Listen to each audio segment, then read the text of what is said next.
Thank you. Once again. Hey, how are you? Good to see you. Wow. You have another book for me? Slowly. I am Catherine Carroll with Caterpillar. Thank you very much. Nice to meet you, Your Excellency. See you Once again. Mr. President. Once again. Once again. Once again. Oh, I saw everybody already. A little bit later. The American business community greatly values our longstanding partners, suggesting that U.S. investment in the country was more than $60 billion. Poi il nostro sorriso to see India Use in the United States. We were talking about copper demand a decade ago. It will be the traditional warning. I'm very pleased to be here in Washington, D.C. at a very important moment in the relationship between Indonesia and the United States.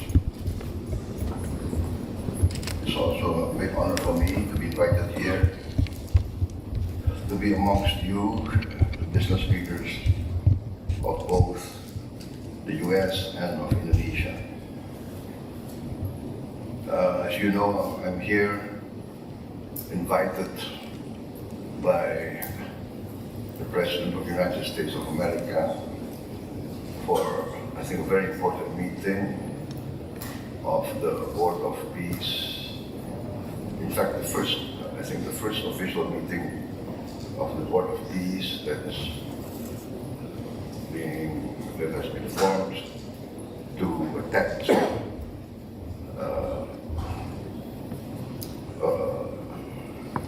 an implementation and the continuation of the ceasefire in Gaza, and we are attempting to continue to forge a path towards a real and lasting solution of the Palestinian issue. Also, I'm here to conclude a major trade agreement between our two countries. I think an agreement that carries out real significance for businesses, investors between our two countries and in the greater region of the Pacific. It sets a clear signal that Indonesia and the United States are choosing continuing and deeper economic cooperation, stronger market access, and greater certainty for business. For business leaders, certainty matters. Before I went to politics, I was also in business. That's why I think I can understand the business community with more empathy, I hope. We are looking for serious long-term partners who will work together with us, grow our economy together, and profit with each other, providing benefits to each other. We hope we will find partners who are ready to join us in our continuing attempt to modernize and industrialize.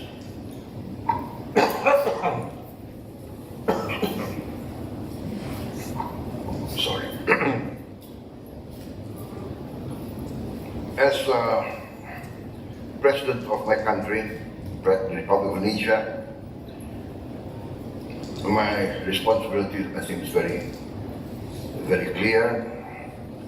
I must ensure the sovereignty of my country.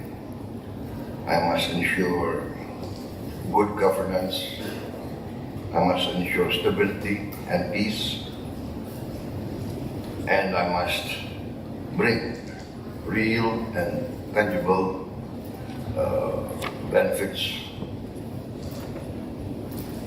to my people in the shortest possible time. As is said many times by many wise leaders in history, the hungry stomach cannot wait. A lot of my people are still experiencing difficult situation. Many are still living under the poverty line. Many face hunger. And these are difficulties that we must face and we must overcome. I am of the opinion that difficulties are to be confronted. Difficulties must be solved.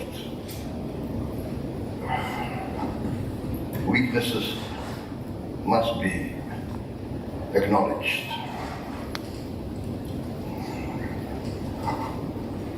We understand that only with stability, good governance, can there be a climate that is attractive to foreign investors. No one wants to invest in a situation or an atmosphere of uncertainty, instability, or even chaos. We are very fortunate that Indonesia has enjoyed quite a long period of relative stability, relative peace. We continue our foreign policy of non-alignment, of respecting all great powers. I announced my determination when I took office of carrying out a policy of the good neighbor. The good neighbor policy, I am determined to foster and enhance the best of relationships between all the neighbors surrounding Indonesia, in the near region surrounding us, and also the wider region of East Asia and the Indo-Pacific.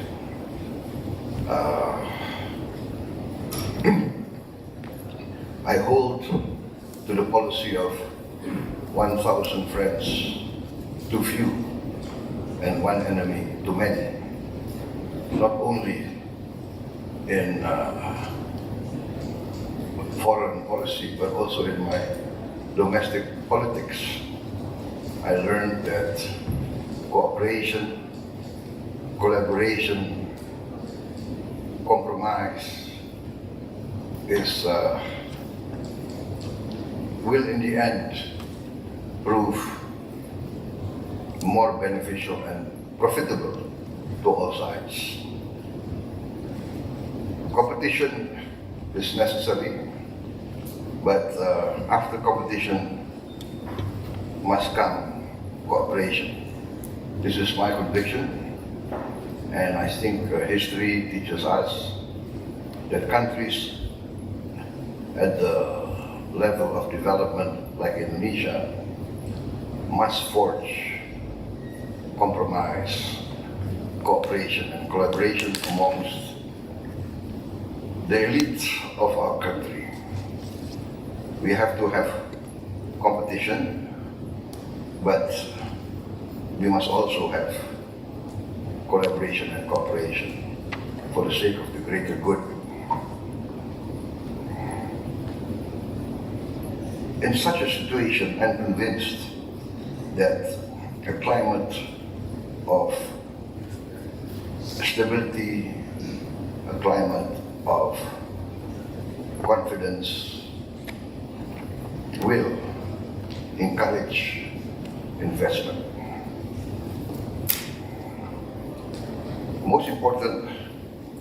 I'm convinced of the importance of the rule of law, of good governance. The fundamentals of our economy are strong. We have maintained fiscal discipline, our inflation under control, I think one of the lowest. Foreign direct investment has also proved to be very sound. We reached 53 billion US dollars last year, and I think this reflects real confidence in our economy with its size, its growth potential, our political stability and the direction of our policies. We are growing at a steady 5% plus, continuing this continued trajectory. And I'm personally convinced that our growth will be much higher this year. The tangible indicators are already showing up. We are moving the economy from the grassroots. Our economic strategy is very focused. First, we want to have the ability to sustain our growth, but we need to control our economy in the sense that we must control the sound use of our natural resources. And this comes to my next point, which I always like to discuss openly. We have weaknesses, we have problems of good governance, we have problems of corruption, we have problems of weak institutional performance, a lot of smuggling going around, a lot of illegal economic activities, illegal mining, illegal fishing, illegal economic activities such as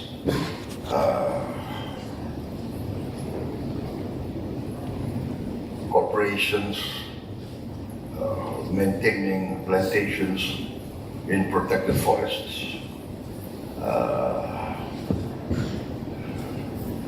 This has been a long time problem, but I choose to face these problems head on. I do not want to surrender the sovereignty of the Indonesian government to these illegal cartels that perpetuates the loss of income, the loss of revenue that is due to the government and the people of Indonesia. We calculate the loss due to weak governance and mismanagement of our economy to be tremendous. In my first few months taking over the administration, I have saved from the budget of my country around 18 billion US dollars cash from our budget.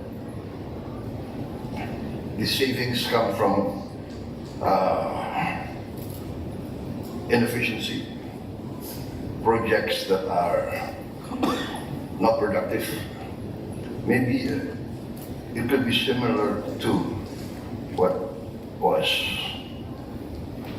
attempted, or what has been attempted here in the United States also with, is that DOGE, Department of Government Efficiency. But I must say that I started first a few months before, and I feel I was successful.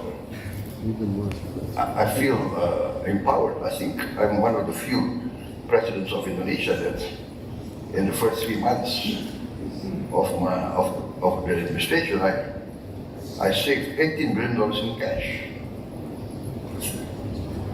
Things that I cancelled. For instance, each government institution spent quite a considerable amount of money on ceremonies. You know, is it our culture? If it's our culture, we must acknowledge that it's a weakness on our part.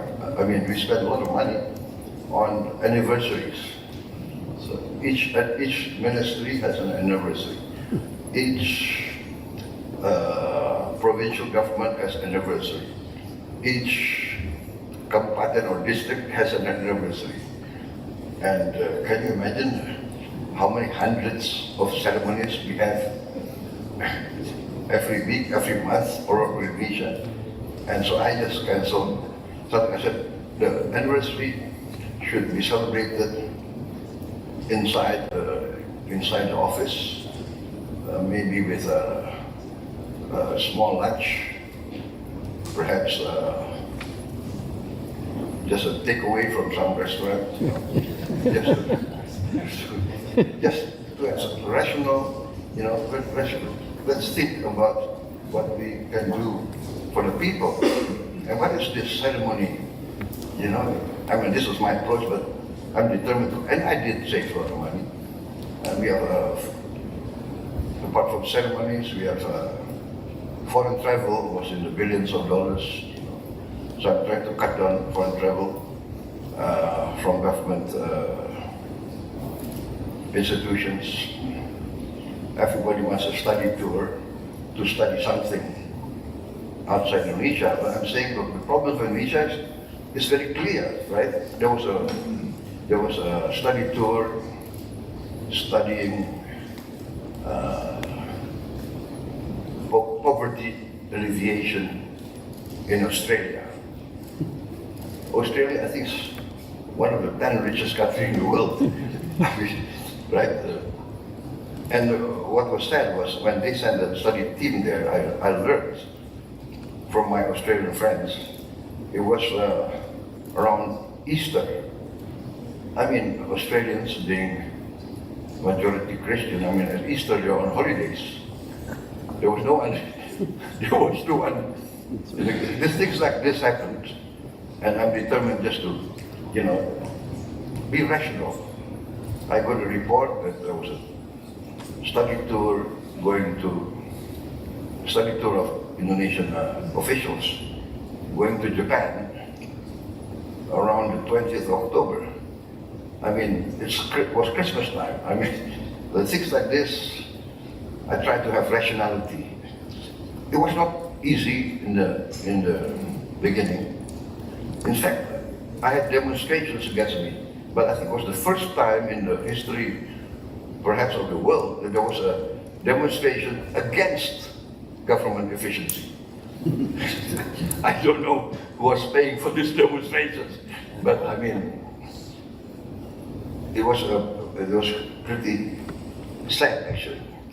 So we are determined to trim our act. We must do it at all costs because, in my opinion, being once a foreign investor also in the country, I mean, nobody wants to enter an economy that is full of uncertainty, that there is no confidence in the legal processes and law enforcement. It's, I think this is one of the most important things, and I think it behooves Indonesian leaders to acknowledge this. And I said that we must have the courage to acknowledge our weaknesses and tackle them. I'm very fortunate in having a good team helping me. I say let's do our best to produce better results for our people, our society. The Indonesian people now, they have access to information at a level never before known in our history. Everybody has gadgets, and information travels very fast. And I'm experiencing I would say the benefit, but also the stress sometimes that many village children speak directly to me on their TikTok or on their sending messages directly to the President. Mr. President, we don't have a bridge over our river here. We have to be wet every day going to school. And this comes direct to me, right? So I have to be very quick in our reaction, because they must feel that their government, they must feel that the central government, their president, will listen to them, will react. And it was heartwarming. I got messages from headmaster of a very isolated school in Papua, who said they received for the first time. I sent them, I'm providing a digital platform, smart interactive screen in every classroom of every school in Indonesia. And we delivered by the end of December 2025, we delivered 288,000 more than 280,000 screens. So that is nearly all the schools of Indonesia. One screen per school, and it will be in one classroom, but this year I intend to add another 3 to every school, so there will be 4 screens to every school, and my target will be by the end of my term as president, all classrooms in all schools of Indonesia will have this interactive screen, in which, in the software, the entire syllabus of our schools are in the software, can be accessed anytime. And we can also have distance, long distance education, long distance teaching, so that every school of Indonesia, wherever they are, in the most isolated island, in the most isolated mountain, they will have access to the best knowledge, the best education that can get. Where there are no teachers, we will have a central studio of the best teachers of Indonesia teaching through long distance. So this is what we call the digitalization of Indonesian education, and we're going very serious about this. So this also for instance, and I can, from Jakarta, I can see any classroom in any part of Indonesia, and I can see if the teacher is there or the teacher is not there. What is the mood of the children? And I'm very impressed now that very, very fast the children and the parents and the teachers are all enthusiastic about this. And this is truly heartwarming for me to see the quick results of this program.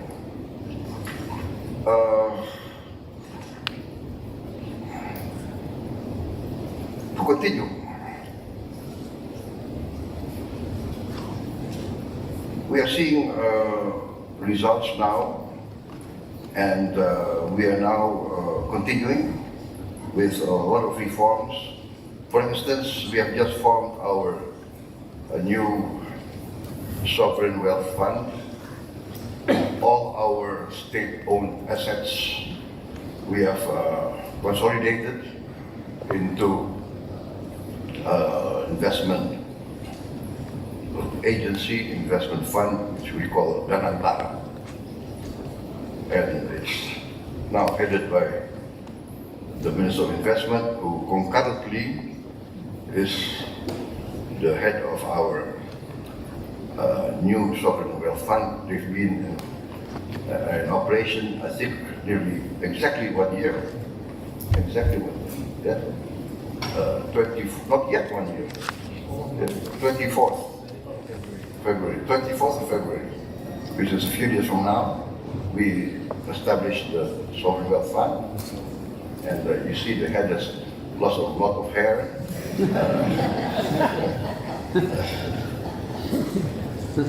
Actually, do you know the secret about this? This we call it kopiah. The secret is actually this was designed to hide leaders whose head are balding. So if I open my kopiah, you will see I'm also balding just after 1 year in office.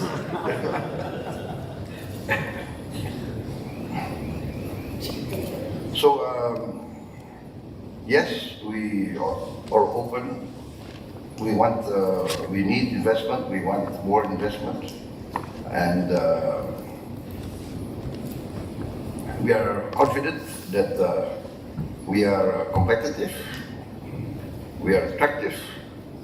We have a lot of minerals that are necessary for new technologies. I think we are strong in critical minerals.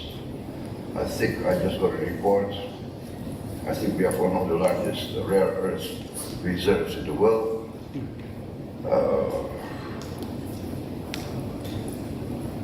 We are going ahead with processing, downstream industries, and I think Danantara will be a key engine for this move. For instance, we have just initiated 18 new projects, downstream processing. This year, 18 projects, plus another $3 billion worth of waste to energy processing plants, which is very crucial for us to take care of our waste management.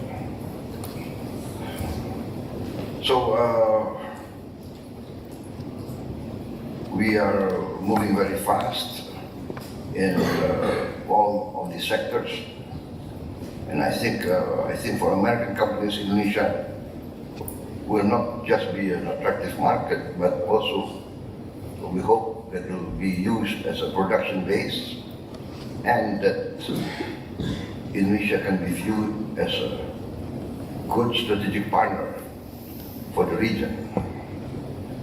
Our scale is very significant, our demographics are strong, and we renew our commitment to openness. We have a long way to go. Infrastructure must be improved, logistics must be improved to cut down costs. We need more efficient ports, harbors, airports, highways. We want to go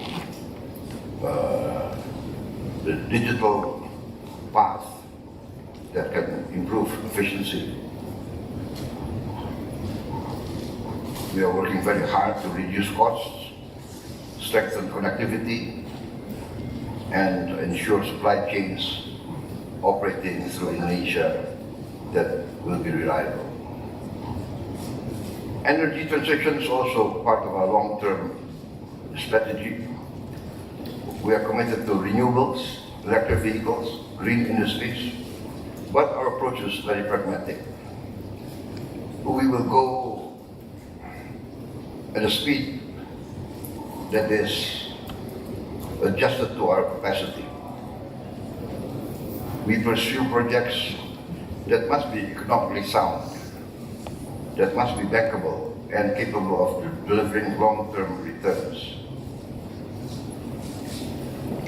Ladies and gentlemen, I've carried out large projects that are designed to address the reality of a lot of our children facing hunger, malnutrition. I have carried out a free meal program, which basically I copied or I learned from the experience of the American experience and the European experience. I understand in most American schools, in most European schools, there's been free meal program for many, many years. And I understand that this is actually a real part of the democratization process. Real democracy can be felt or can benefit all society most directly through education and through health services. This is why I learned what I learned, and I'm convinced that this is correct. As you know, my election as President of the Republic of Indonesia has been a long journey. I took part in 5 attempts, 2004, 2009, 2014, 2019, and the 5th was 2024. So 4 defeats, but final success. What I learned from these 4 defeats, I learned during my campaign. My campaigns, I traveled the country, I visited the villages, and frankly, I was shocked when I saw a lot of children in the villages were very small. I asked their age, and children who I thought were 4, 5, 6 years old, they told me their age was 10, 11, 12. And then I learned that 25% of our children are experiencing stunting growth. So their brain cells are not to the optimum, their bone cells, their muscle cells. So they will be completely weak when they grow up. physically also.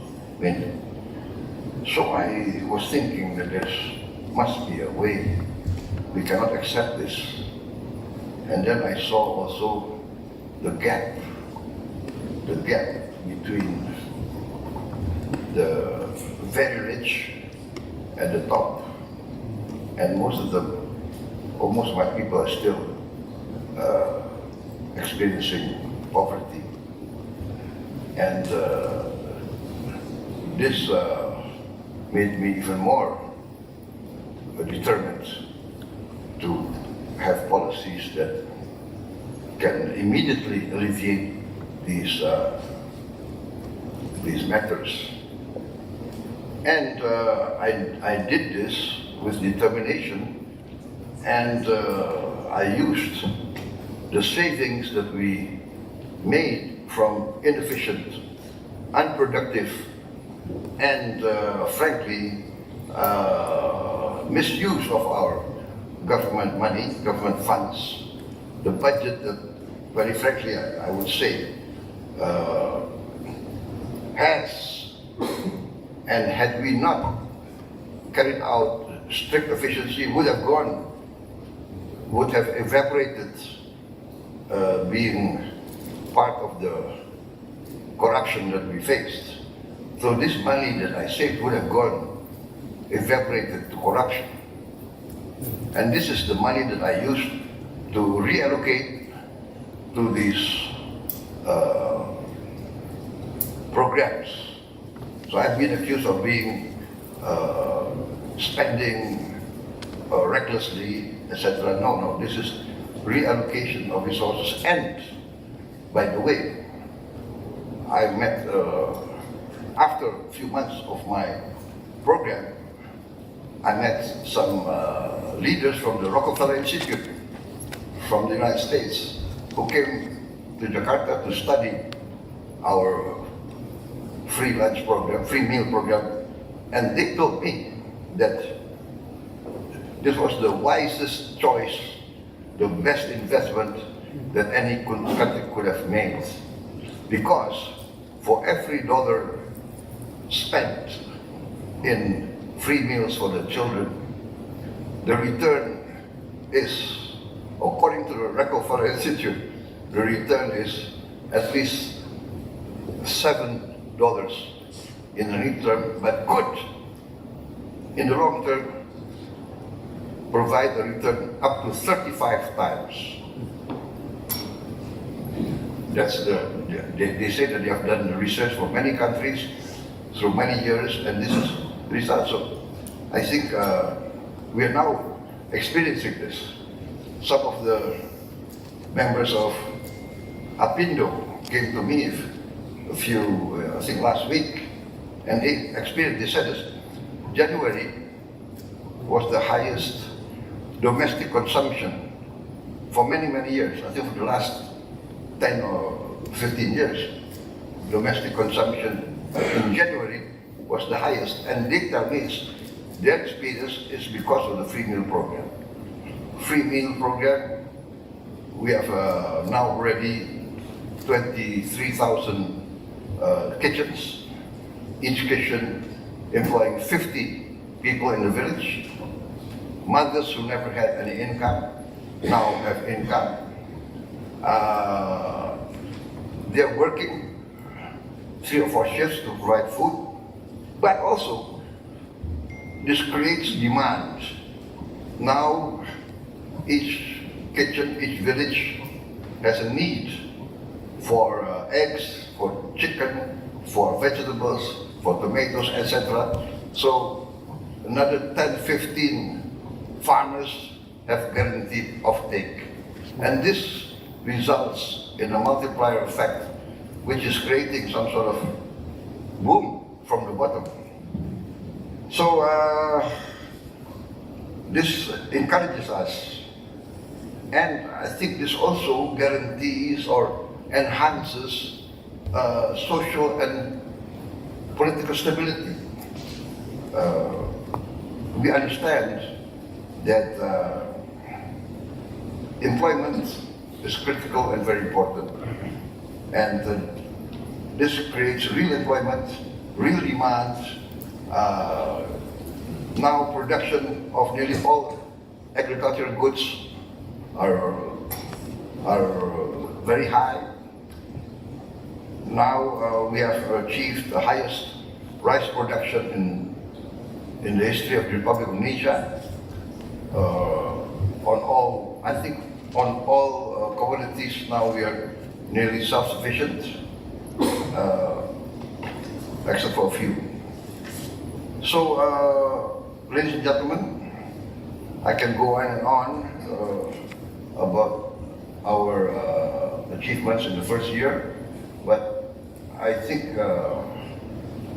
I will cut down my short remarks, because as you know, if you give a political leader a microphone, he tends to not want to stop. I think this. So I've met many American business leaders, even the short time that I've been here. Now I'm meeting you. I'm very optimistic. We want to see American companies as strategic partners, and I think I've proven. I think a lot of the long-term players and participants in our economy, I think, will testify how the Indonesian government and myself also continuing in that tradition. We have always tried to protect our investors. We have always tried to be a good host and try to produce the best atmosphere for our investors. And the U.S. is one of our strongest partners. We can never forget that the United States supported our independence struggle. Basically, the United States intervened on our side during our War of Independence, and that can never be forgotten in our history. Many times the United States intervened, helping Indonesia in the critical times. So that I also tell the younger generation of Indonesians to not forget the role that the United States played in the birth of our nation, politically and also economically. In the beginning and in critical times, the United States supported us. In the 60s, when we had agriculture collapse because of the turmoil that was happening not only in Indonesia but all over Southeast Asia. In the 60s, the United States came to us providing relief. I still remember, I think it was called PL 480. It was very important for us, significant.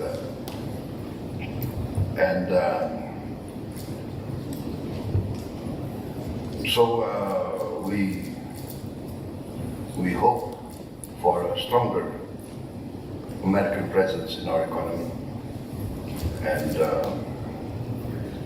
I want to assure you that we are working very hard to, basically for our interest, for the interest of our people. The Indonesian people demand a good governance, demand a clean government. This is my position. Pemerintah yang bersih dan adil, a government that is clean and will create, promote, and defend justice and the rule of law. Ladies and gentlemen, I think that concludes my remarks. I apologize for